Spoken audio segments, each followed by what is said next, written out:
Hey everyone, it's Nightlight9, and in this video, we are going over the limited time crisis dungeon, Mount Nibel. This one was a huge pain in the ass, let me tell you. I went through so many runs, cleared it a few of them, and getting that S+, this is probably the event dungeon or crisis dungeon that I'm most proud of because of how much work it took me to get here. My first actual clear was like 693,000, something like that, 690-ish thousand. My second one was 718,000, 2,000 away from that S+. And then it took me 3 or 4 attempts after the 718,000 to get this score. So basically I activated try hard mode, and without any further ado, let's get into the team setup. All right, this is the team that I'm using: Sephiroth, Tifa, and Aerith. And I'm going to kind of break down everything that I use, maybe a little bit more than I normally would, because I think that it's going to be helpful because of the difficulty level of this crisis dungeon. So we'll start with Aerith here, and she has the lowest HP of anybody, but I really went for high heal. I don't think you need it quite this high, but it's just kind of how it lined up. So we're using Chocobo Suit to give her HP. As far as sigils, Circle Sigil will be needed to some extent, so she's got that. It's also got a good heal stat. Earth is that's the only element that I'm focusing on for this run, because everybody that's weak to anything is pretty much weak to Earth. So, and all of the potencies that you'll be offered are all centered around Earth. So that made things hard because I don't have a lot of Earth weapons. In fact, I don't have any actually leveled to a significant degree. So this is what we had to work with. You will want poison, healing Asuna poison for the first boss. And it's unfortunate, but he poisons everybody all at the same time. And one of the things that is very necessary for this run to work is to use your items very, very efficiently. And I will get into that once we actually start doing the run as well. Chocobo Staff is the main weapon just because it gives better stats than Fairy Tail. And the Solid Mana Ward is very useful. I don't remember exactly throughout the run whether we actually had to use it or not, but I definitely used it in plenty of my other runs. Maybe not the one I recorded, but it's very useful. And I would definitely bring that. Most of the bosses cannot be debuffed with their physical attack, and they cannot be debuffed with their physical defense. But they can, most of the bosses can be magically debuffed with their magical defense. So that's why we're not using Umbrella. I just don't think it was valuable enough to bring. Sub-equipment, I'm using Guard Stick here for boost heal, and that is all. I'm using Umbrella here, or Beach Parasol, for boost HP. The boost magic defense is a plus, but boost HP. And I'm using Pumpkin Blaster for the boost heal. That's the number one reason I'm bringing that, and you can see these are the stats. 205 magic defense is a ton. You do want physical defense, just wasn't able to get there on her, but that's pretty much what you're looking for. Coming over to Tifa, she's our debuffer, and you notice that she has a ton of HP. Well, the game really likes to give me Crystal Gloves. I haven't had this on a wish list since the first 2 banners of the game, but I still get copies of it all the time, so that's what it is. Also, because most of the enemies they can have their magic defense debuffed, but cannot have their physical defense debuffed. This is why I went for a magical damage team. So I stuck this on her because of the fact that it gives these materia slots magic ability damage plus 20%. So here's her earth damage, Quick Era. I don't actually have a 4-star version of the magical version of Quake. So yeah, that's what we're working with here. Other than that, Triangle Sigil is the other sigil you'll need besides Circle. Also, it gives a big boost here to magic attack for me, so that's why I'm using that. And she also has the Circle, which is one of my next highest, as far as Circle goes, magic attacks. This is also, this is why I'm using Tifa primarily. Magic defense decrease with Kaiser Knuckles here. I'm going to use this skill as much as any other skill, maybe more than any other skill that I use besides Quake.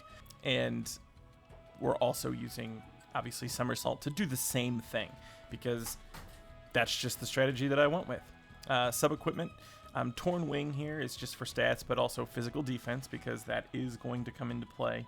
There are 2 bosses that hit pretty hard with physical attacks, including the final boss, so you will want physical defense.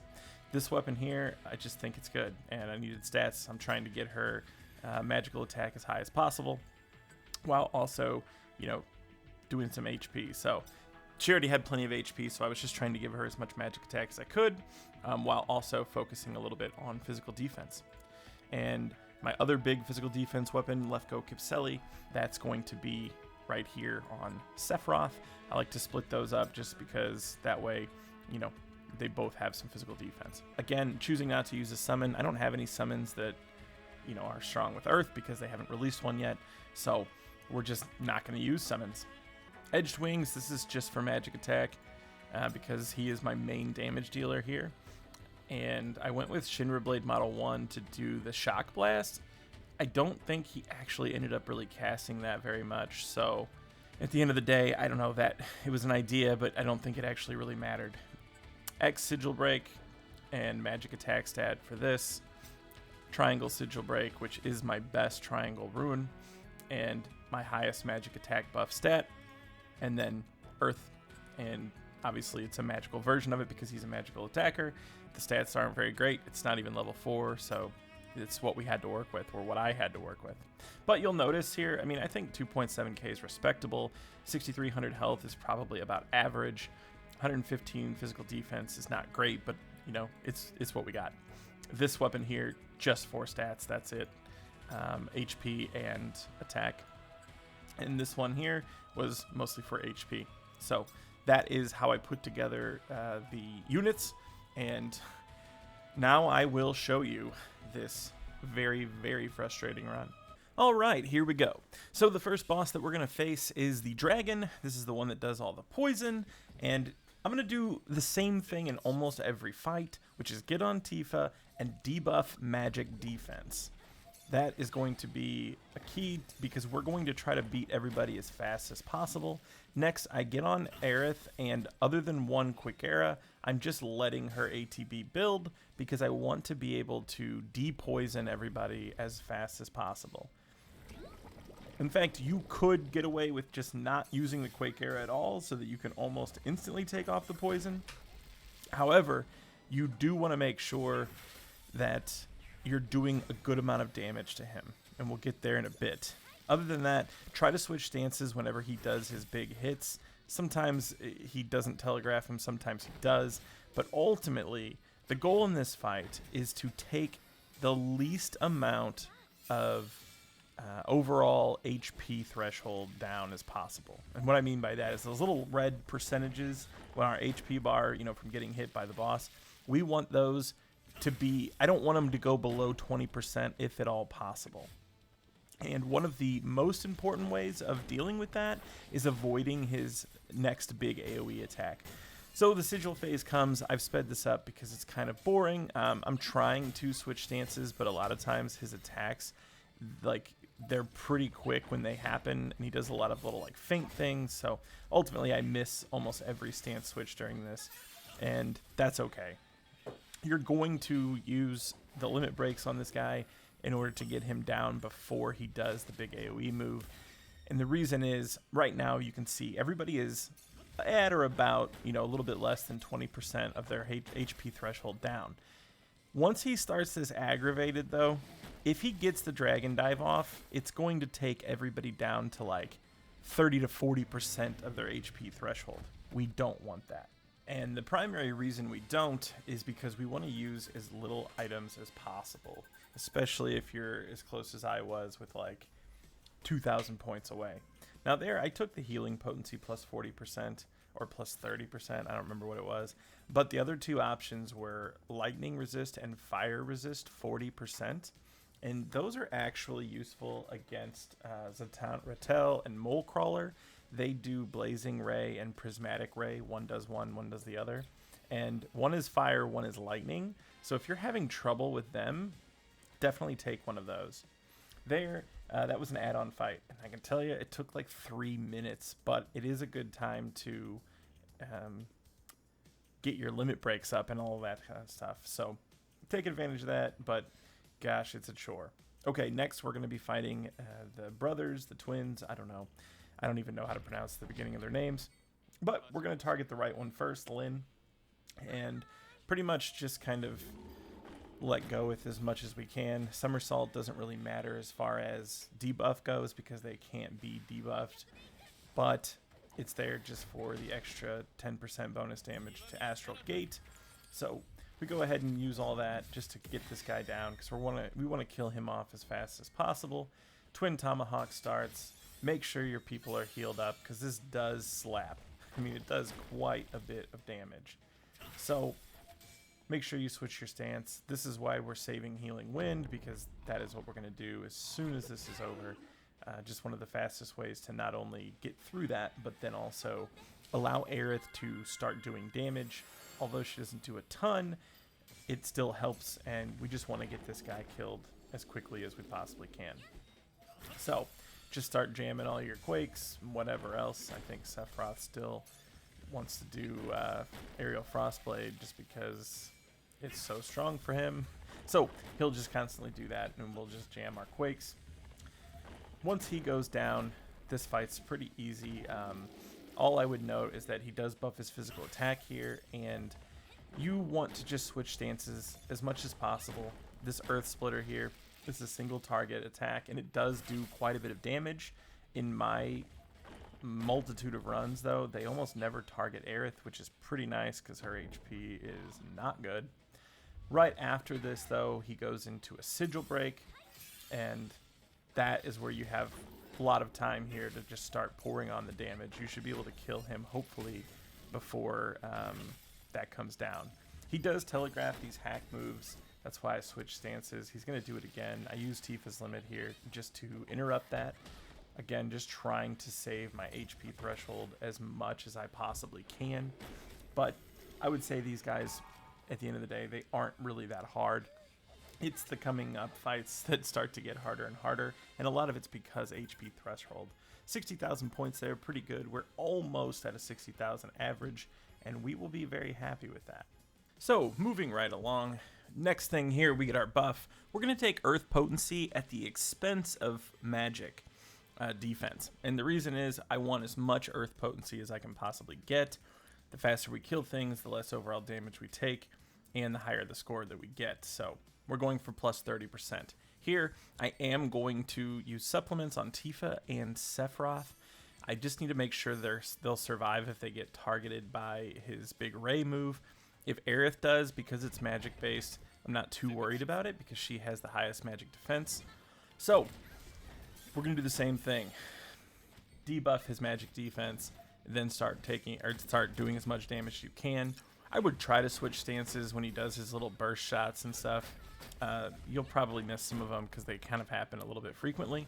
But you just want to take as little damage as you can to preserve those thresholds. Other than that, do as much damage as possible. And after a while, he will go into this magic defense down mode, which I think should be happening pretty shortly here.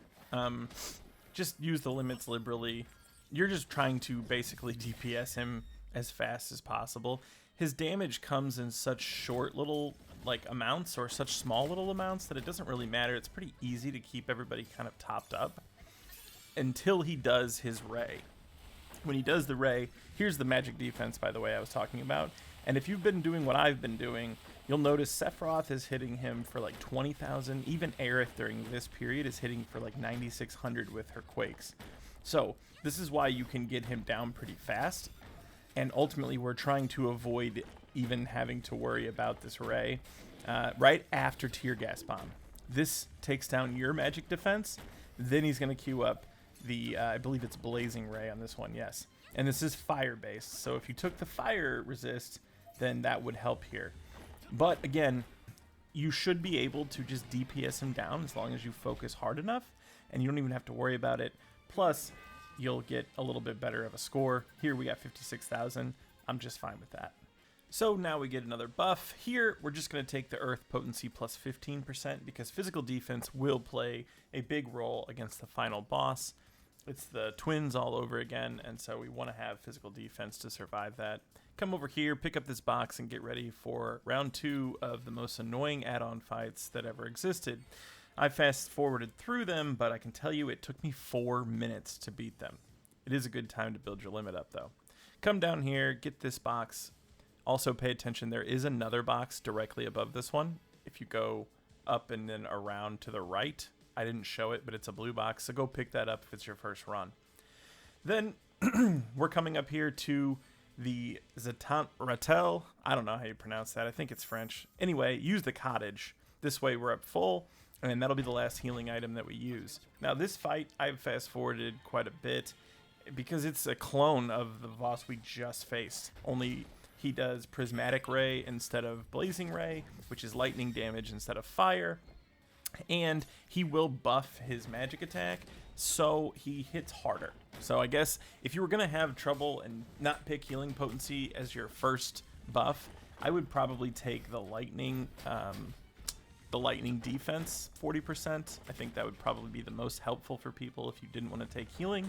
However, our goal is to burst him down, just like we did the last guy. Just keep doing that magic defense, debuff, and spamming out your skills. At this point, our Earth Potency is so high that we are hitting for massive damage.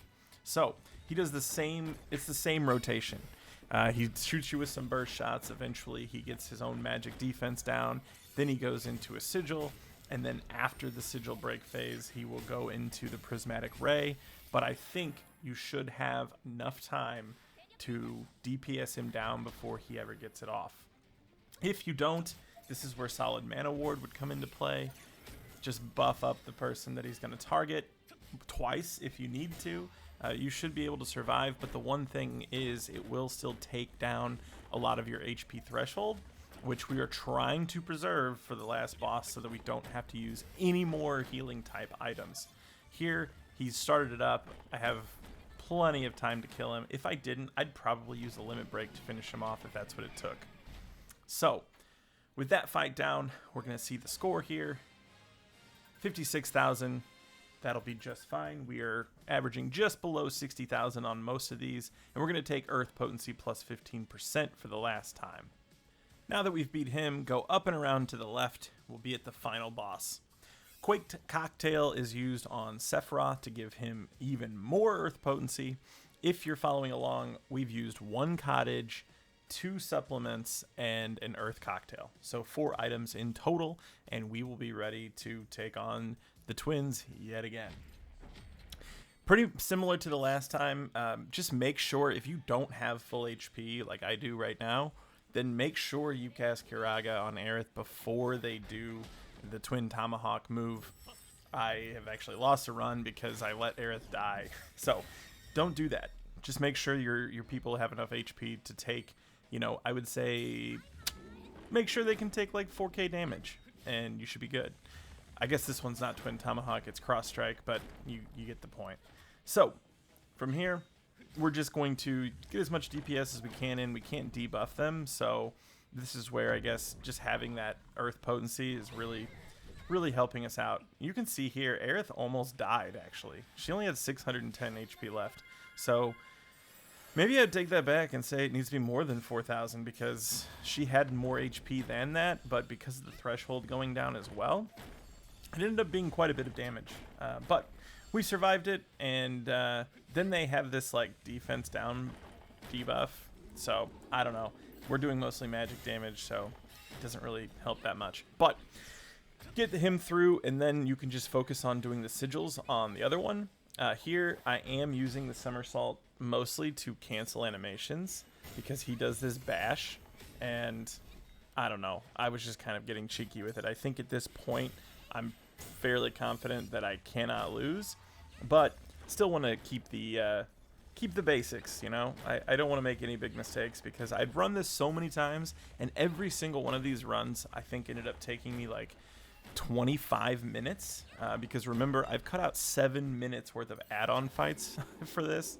So yeah, it was taking me 25 plus minutes per run. I didn't want to mess it up, But luckily, I made all the right moves here. Did everything as good as I possibly could. Maybe I could have done a little better, but I think it was pretty good.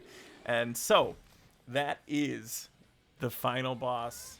That is the limited time Crisis Dungeon, Mount Nibel, fully completed.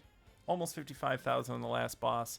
But you'll see here that the score like shot up. I must have done a lot of things considerably better because I was struggling so much before this. But here we actually cleared it easily, and I hope you do too. Looking at the score here, we can see 781,000. That is easily enough for an S+. Hopefully this video helped you clear it. Hopefully it helped you get the S+ just like me. If it did, subscribe for future content. I put out guides all the time, and other than that, thanks for watching.